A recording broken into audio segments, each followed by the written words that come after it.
Welcome to Krishna's రైతులోకం. ఈరోజు రైతులు తమ వ్యవసాయ భూమిలో రైతు స్థాయిలో ఏ విధంగా తమ మట్టి యొక్క సాంద్రతను కనుగొనవచ్చు అనే అంశంపైన ఈ వీడియో చేయడం జరిగింది. మనందరికీ తెలుసు, ప్రకృతి వ్యవస్థలో అతి ముఖ్యమైనది మట్టి. మానవాళి మనుగడకి పునాది నేలతల్లి. ఈ నేలతల్లి భూమిపైన ఉన్నటువంటి సమస్త జీవరాశికే కాదు, భూమి లోపల ఉన్నటువంటి అనంతకోటి సూక్ష్మ జీవరాశి కూడా అన్నపూర్ణ లాంటిది.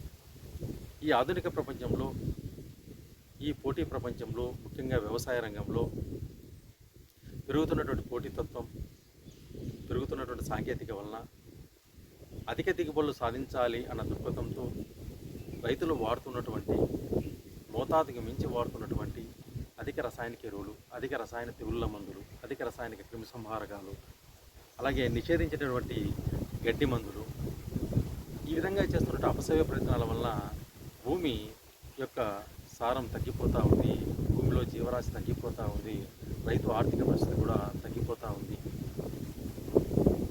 ఇటీవల ఐక్యరాజ్య సమితికి సంబంధించినటువంటి ప్రపంచ ఆహార ఆరోగ్య సంస్థ ఒక నివేదిక ఇవ్వడం జరిగింది. ఆ నివేదిక ప్రకారం అందులో 9 అంశాలను పొందుపరచడం జరిగింది. ఆ 9 అంశాల్లో ఒక అంశము నేల సాంద్రత. నేల మట్టి యొక్క సాంద్రత పెరగడం వల్ల ఏ విధంగా భూమి జీవాన్ని కోల్పోతుంది, తద్వారా రైతుల ఆర్థిక పరిస్థితి ఏ విధంగా దెబ్బతీస్తూ ఉంది అనే అంశంపైన ఒక నివేదిక ఇవ్వడం జరిగింది. ఆ 9 అంశాల్లో ఒకటి నేల యొక్క సాంద్రత. ఒకసారి గతంతో పోలిస్తే, 30-40 సంవత్సరాల కిందటికి ఇప్పటికీ పోలిస్తే ఒక నిర్దిష్టమైన స్థాయి నుంచి నేల ఎత్తు క్రమక్రమంగా తగ్గుతూ వస్తూ ఉంది. అలాగే నేల పైపొర యొక్క మందం, ఒకప్పుడు పల్చగా ఉన్నటువంటి మందం ఈరోజు పెరుగుతూ ఉంది, మందం పెరుగుతూ ఉంది. అలాగే మట్టి రేణువుల మధ్య అంతరం కూడా తగ్గిపోతూ ఉంది.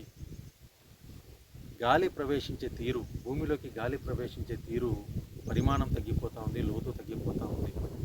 అలాగే భూమి యొక్క ఉష్ణోగ్రత పెరుగుతూ ఉంది. నేల నీరును గ్రహించే సామర్థ్యం తగ్గిపోతూ ఉంది.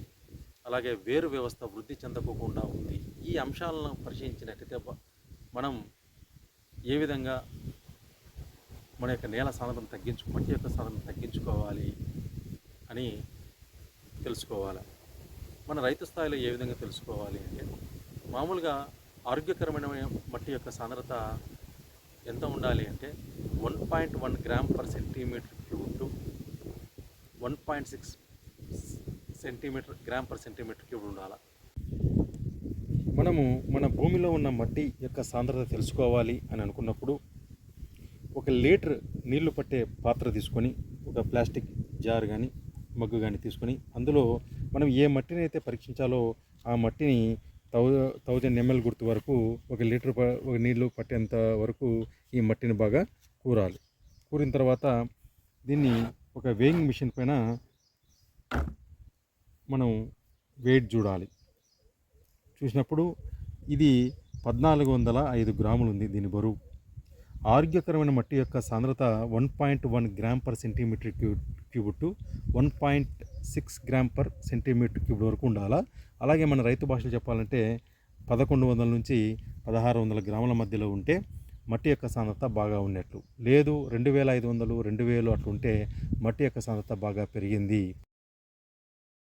మొక్కలు పోషకాలు తీసుకునే శక్తి లేదు అని అర్థం. ఈ విధంగా రైతు స్థాయిలో తన పొలంలోనే తన మట్టి యొక్క సాంద్రతను తెలుసుకునే విధానం ఇది. మరి మట్టి యొక్క సాంద్రతను తగ్గించాలి అనుకున్నప్పుడు మనం కొన్ని పద్ధతులను పాటించాలి. బరువైన యంత్రాలతో ఎప్పుడూ కూడా మనము సేద్యం చేయకూడదు.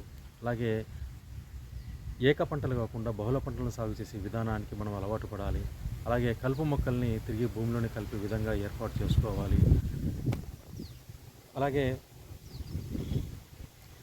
సేంద్రియ పదార్థాలను భూమిలో బాగా కలుపుకోవాలి. పచ్చి రొట్టె ఎరువులను బాగా పెంచి భూమిలో కలియదున్నాలి.